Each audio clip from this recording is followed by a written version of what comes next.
నమస్కారం. వనవానికి స్వాగతం. ఈరోజు వార్తలలోని ముఖ్యాంశాలు. గోవిందుని కళ్యాణానికి సంధ్య డెకరేషన్స్ కళ్యాణ కొబ్బరిబొండాలు సమర్పణ. కాకినాడ జిల్లా పెదపుడి మండలం గొల్లల మామిడాడ శివారు సూర్యనారాయణపురంలో వెలసిన అలివేలు మంగ పద్మావతి సమేత శ్రీ వెంకటేశ్వర స్వామివారి వార్షిక కళ్యాణ మహోత్సవములలో భాగంగా ప్రతి సంవత్సరం సంధ్య డెకరేషన్ ఆధ్వర్యంలో స్వామివారి క్రతువులో వినియోగించే కళ్యాణ కొబ్బరిబోండాలను ద్వారంపూడి యువ రాజారెడ్డి శ్రీమతి సంధ్యలు సంకు చక్రనామాలతో కళ్యాణ కొబ్బరిబోండలను తీర్చిదిద్ది ఆలయ ప్రధాన అర్చకులు ఆరవెల్లి రఘు రామాచార్యులకి అందజేశారు.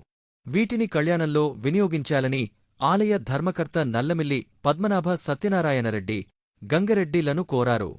స్వామివారి కృపతో ఈ సంవత్సరం ఆలయ చరిత్ర ప్రకారం స్వామివారు గుమ్మడికాయలో వెలసిన స్వయంభూ వెంకటేశ్వర స్వామి కనుక కళ్యాణ కొబ్బరి గుమ్మడికాయ వెంకటేశ్వర స్వామి ప్రతిరూపాన్ని చిత్రించినట్లు యువ రాజారెడ్డి తెలిపారు.